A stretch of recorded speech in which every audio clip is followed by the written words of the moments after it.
नमस्कार, YouTube channel D education hub में मैं बिंदु आपका स्वागत करती हूँ। आज हम पढ़ेंगे कुछ कोणों के त्रिकोणमिति अनुपात, जैसे 0 डिग्री, 30 डिग्री, 45, 60 और लास्ट है 90।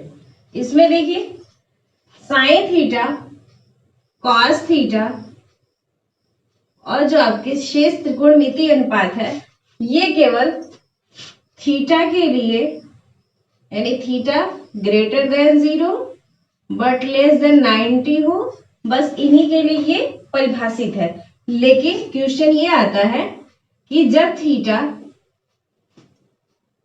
आपका कितना हो, 0 डिग्री हो या फिर 90 डिग्री, तो उसके लिए मान हम लेते हैं साइन 0 बराबर 0, कॉस 0 बराबर 1, tan 0 बराबर 0 और sec 0 बराबर भी 1।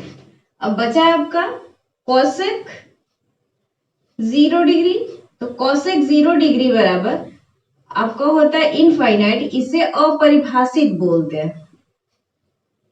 ये ग्रीक अक्षर है जो अपरिभाषित के लिए यूज किया जाता है।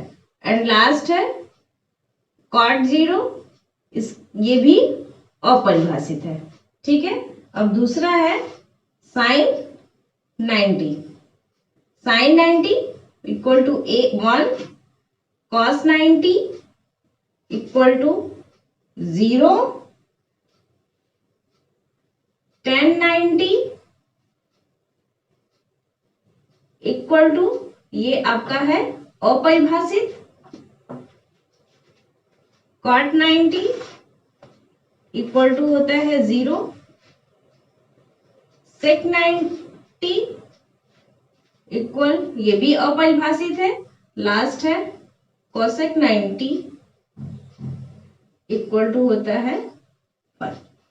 ठीक है, अब देखिए साइन 0 बराबर 0, cos 0 बराबर 1, tan 0 बराबर 0, sec 0 बराबर 1, cosec और cot को परिभाषित नहीं किया गया है। साइन 90 बराबर 1, cos 90 बराबर 0, tan 90 बराबर इनफाइनाइट, फिर cos 90 बराबर 0, sec 90 बराबर इनफाइनाइट, cosec 90 इक्वल टू 1। यानी 90 के एंगल में भी छह त्रिकोणमितीय अनुपात में से tan 90 और sec 90 को अपरिभाषित किया गया है। अब हम इन सभी कोणों को एक सारणी के माध्यम से देख लेते हैं।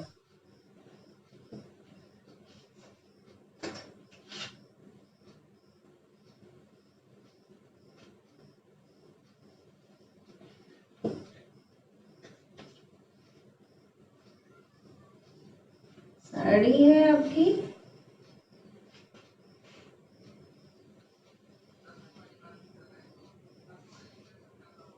कोण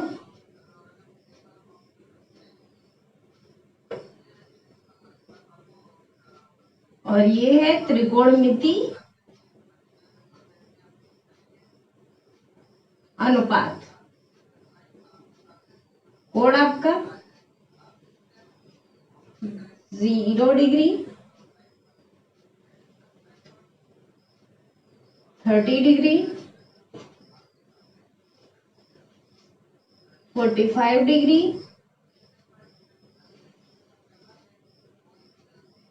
60 डिग्री, लास्ट है 90 डिग्री। ठीक है, अब देखिए त्रिकोणमितीय अनुपात जितने हैं लिख लीजिए, साइन, कॉस, tan, कोसेक, सेक, लास्ट है कॉट। ठीक है, कोण अगर हमने थीटा लिया तो ये हो जाएगा आपका sine theta, cos theta, tan theta, cosec theta, sec theta, last है कॉट थीटा। अब देख लीजिए इसको कैसे निकालते हैं त्रिकोणमिति अनुपात।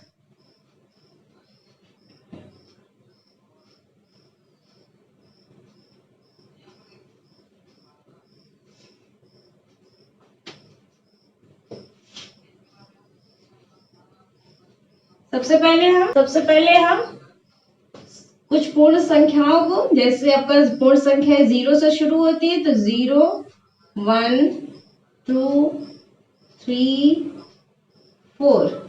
ठीक है, अब इसी को उल्टा लिखेंगे 4 3 2 1 0। ठीक है, अब इसको सबको 4 से भाग किया जाए।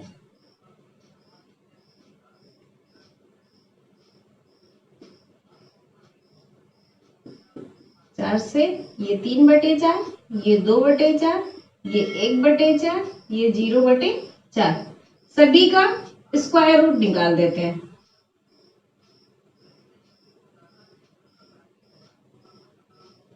ये हो गया स्क्वायर रूट।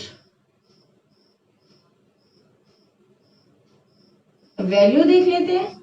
ये बराबर आ जाएगा 0, ये बराबर आएगा 1/2, ये आ जाएगा 1/√2, ये √3/2, ये इक्वल टू 1।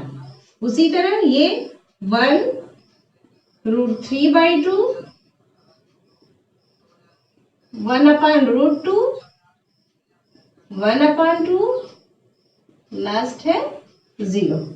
ठीक है, यानी साइन थीटा यानी थीटा जब आपका 0 हो तो 0 होता है, थीटा जब 30 हो तो 1/2 होता है, थीटा जब 45 हो तो 1/कड़ी में 2 होता है, थीटा जब आपका 60 हो तो कड़ी में 3/2 होता है, और जब थीटा आपका 90 हो तो 1 होता है।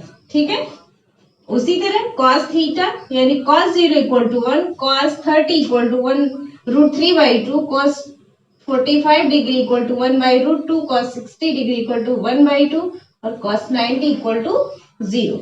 ठीक है, अब उसी तरह जैसे tan थीटा बराबर हमने बताया था sin अपान cos होता है, तो इसको यहीं से लिख लीजिए 0/1 इक्वल टू 0।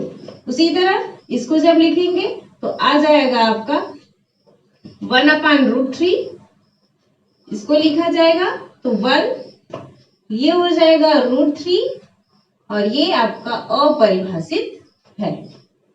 कोसेक थीटा ये साइन का रिवर्स होता है, तो 1/sin यानी आ जाएगा ये आपका अपरिभाषित। ठीक है, उसी तरह इसको कोसेक 30 इक्वल टू यानी आ जाएगा आपका 2, कोसेक 45 बराबर कड़ी में 2, कोसेक 60 बराबर 2 कड़ी में 3, लास्ट है कोसेक 90 इक्वल टू 1। ठीक है, सेक थीटा किसका रिवर्स होता है? कॉस थीटा का, तो इसके लिए निकाल लीजिए सेक 0 इक्वल टू 1, ये आ जाएगा आपका 2/√3, ये आ जाएगा √2, ये होगा 2 और ये आ जाएगा आपका अपरिभाषित। ठीक है, कॉट किसका रिवर्स होता है? tan का, तो इसको लिख लीजिए तो ये हो जाएगा अपरिभाषित √3, ये 1 है 1, ये आ जाएगा 1/√3 और ये आ जाएगा 0, क्योंकि 1/इनफाइनाइट की वैल्यू 0 आती है। देख लेते हैं 1/इनफाइनाइट, इनफाइनाइट को हम 1/0 लिख सकते हैं, तो ये 0 ऊपर चला जाएगा, यानी 0/1 इक्वल टू क्या होता है? 0। ठीक है, 1/इनफाइनाइट इक्वल टू 0। अब यहाँ पे देख लीजिए आपका ये 0/1 है, इसको हम 0/1 लिख सकते हैं, इसीलिए कोसेक 0 इक्वल टू आपका हो जाएगा कोसेक 0 इक्वल टू 1/0, जो वैल्यू आती है इनफाइनाइट। ओके, अब हम इस बेसिस पे कुछ एग्जांपल्स देख लेते हैं। एग्जांपल है sin 45 cos 60 plus cos 45 sin 60, इसकी वैल्यू निकालिए, यानी का मान ज्ञात कीजिए। ठीक है, तो है क्वेश्चन हमारा sin 45 cos 60 plus cos 45 sin 60। ठीक है, तो साइन 45 का मान यहाँ पे देख लीजिए कितना होता है 1/√2, तो यहाँ रख देंगे 1/√2।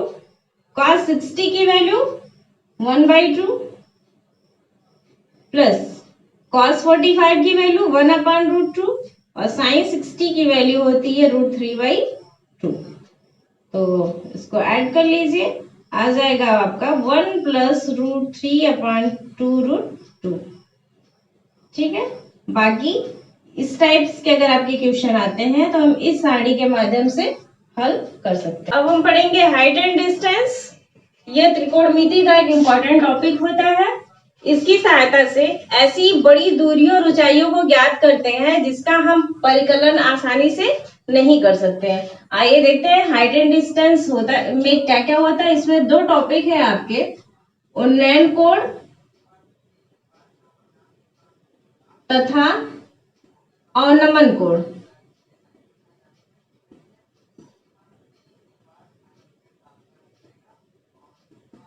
अवनमन कोण, ठीक है।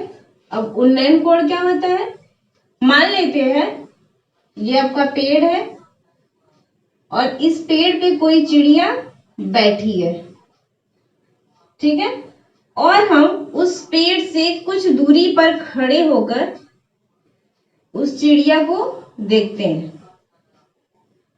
ठीक है, यानी हमारी आंखों से इस तरह देखा जाता है।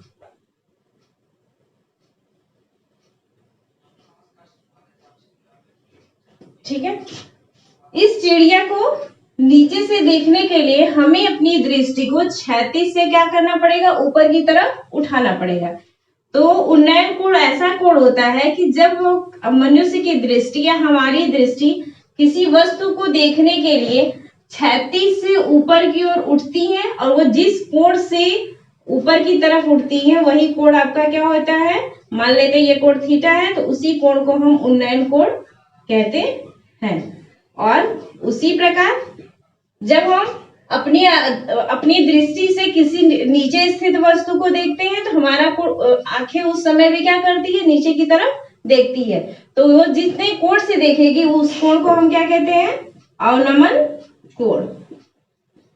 ठीक है, इस बेसिस पे एक एग्जांपल देख लेते हैं। अब देखिए एग्जांपल है, एक मीनार भूमि पर ऊर्ध्वाधर खड़ी है। भूमि पर मीनार के आधार से 15 मीटर दूरी पर स्थित एक बिंदु है, उसकी चोटी का उन्नयन कोण 60 अंश है। मीनार की ऊंचाई ज्ञात कीजिए। ठीक है, इसका सॉल्यूशन निकालते हैं। मान लेते हैं मीनार ऊर्ध्वाधर ऐसे खड़ी है जिसका शीर्ष बिंदु P और आधार बिंदु Q है और 15 मीटर की दूरी पर एक बिंदु O है जिससे इस शीर्ष बिंदु का उन्नयन कोण 60 अंश है। ठीक है, अब देख लीजिए, मान लेते हैं कि मीनार की ऊंचाई h है। ठीक है, अब देखिए हमें क्या पता है, यहाँ पे एंगल पता है, तो यानी ये एंगल ऑफ एलिवेशन या उन्नयन कोण है और ये आधार यानी इस बिंदु से मीनार तक की दूरी को आधार मान ले, ये जो है 15 मीटर और इसके आधार बिंदु से इसके शीर्ष बिंदु तक की ऊंचाई हमने मान लिया है h, जो हमें ज्ञात करना है। अब निकाल लेते हैं, यानी लंब और आधार में क्या संबंध होता है, tan का। tan थीटा यानी थीटा यहाँ पे tan थीटा बराबर क्या होता है, लंब बटे आधार। थीटा यहाँ 60 है तो tan 60 इक्वल टू लंब h आधार 15 मीटर। ठीक है, क्रॉस मल्टीप्लीकेशन में h बराबर 15 गुणे tan 60। tan 60 की वैल्यू कितनी होती है, 15 गुणे tan 60 बराबर हो जाएगा आपका √3, यानी हमारी हाइट आ गई, उस मीनार की ऊंचाई आ गई 15 कड़ी में 3 मीटर। ठीक है, ये आंसर होगा। आज के वीडियो में बस इतना ही। वीडियो देखने के लिए धन्यवाद।